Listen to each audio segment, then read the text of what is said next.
Mais uma vez estamos aqui com uma aula.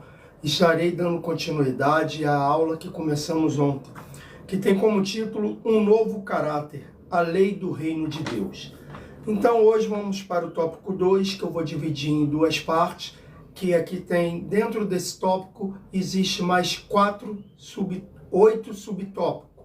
Então darei 4 hoje e amanhã darei os outros 4. Bem-aventurança.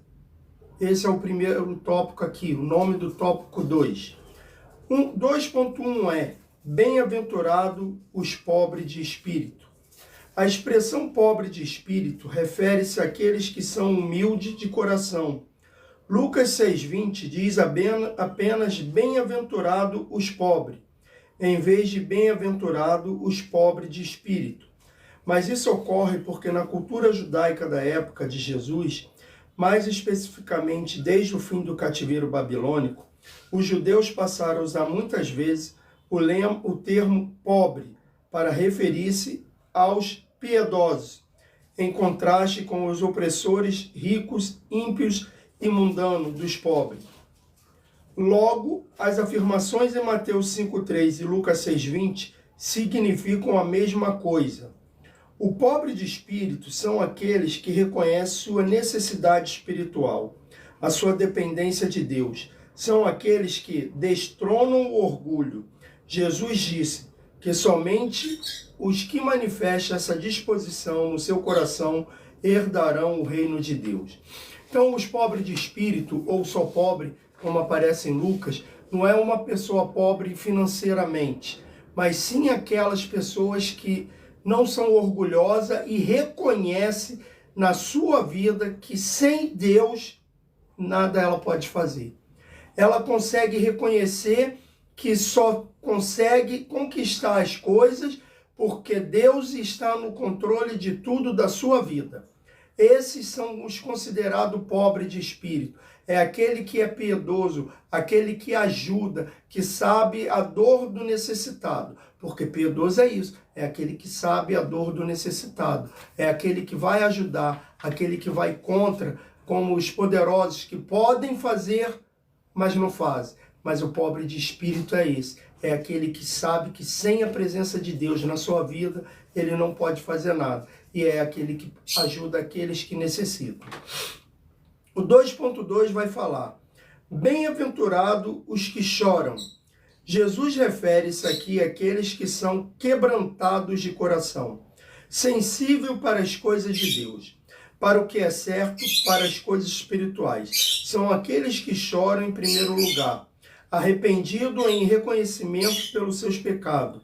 Estes alcançarão consolo através do perdão divino, mas eles também são aqueles que choram sinceramente pelo seu próximo, sensibilizado pelo sofrimento e o estado espiritual dos outros, e intercedendo por este com confiança no Senhor. São ainda aqueles que choram por mais de Deus para a sua vida. Todos esses serão consolados, abençoados pelo Senhor. Então, os bem-aventurados que choram é aqueles que se jogam ao pé do Senhor e fala sinceramente: Senhor, eu sou um pecador. Porque nós vemos muitas pessoas por aí, ainda nos dias de hoje, mesmo Jesus repreendendo lá atrás, quando fala para aquele que fala assim, aquele que fala que não peca é um mentiroso. Nós ainda vemos muitas pessoas falando isso, se achando o santo, achando que não peca mais porque entregou supostamente sua vida para Cristo. Pelo contrário, nós continuamos pecando. A única coisa é que nós não vivemos mais.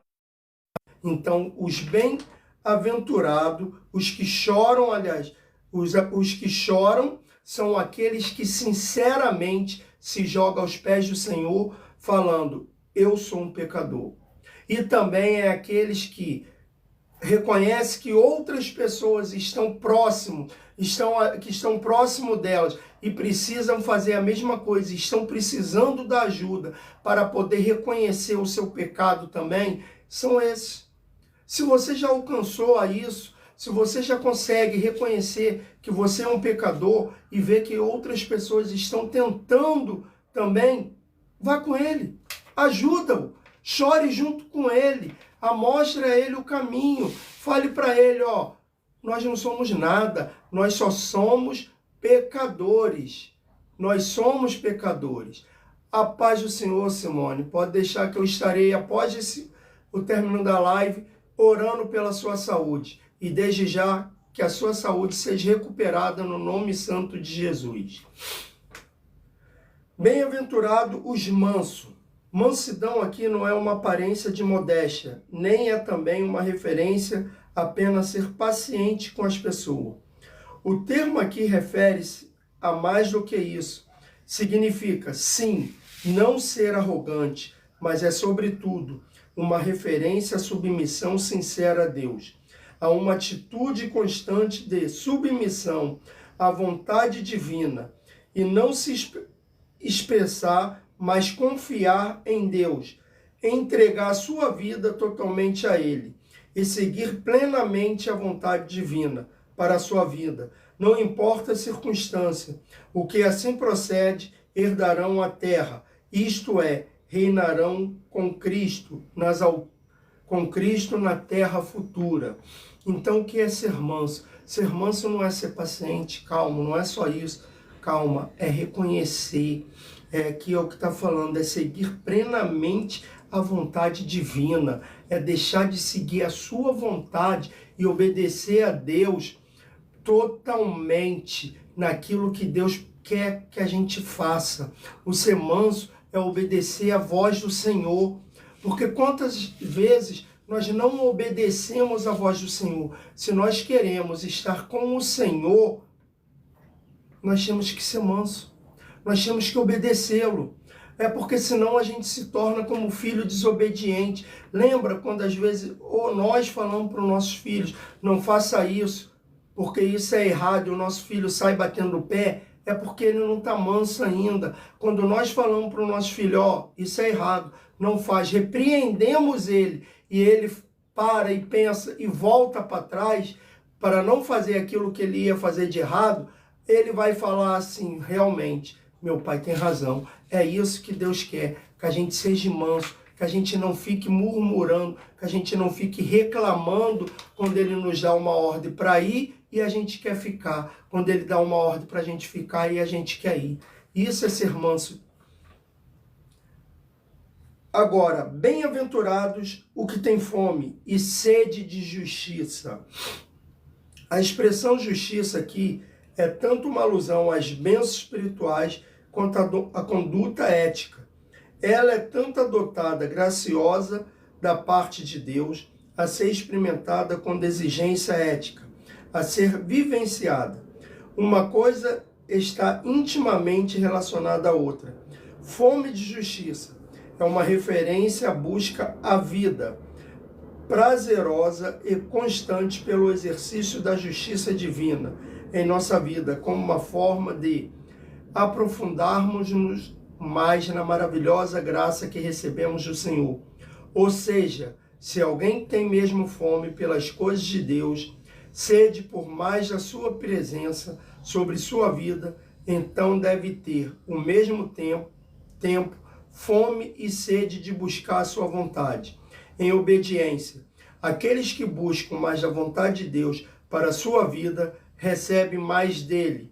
Eles serão fartos, isto é, plenamente satisfeitos em Deus.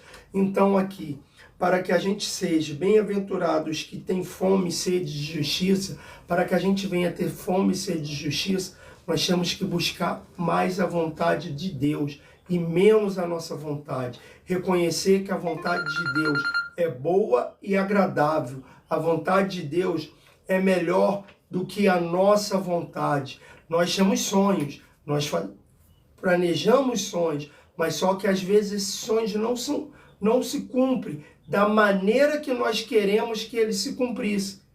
Mas alguns sonhos acabam se cumprindo, mas da maneira de Deus. Às vezes nós queremos ir por um caminho e Deus quer que a gente vá por um outro caminho. É isso que nós devemos aceitar.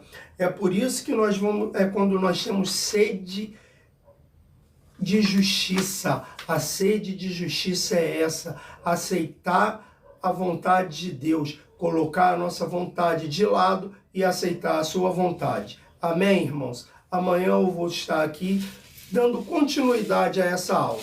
Quero agradecer a todos, que o Senhor Jesus abençoe a vida de cada um de vocês nessa manhã e que Deus esteja com cada um.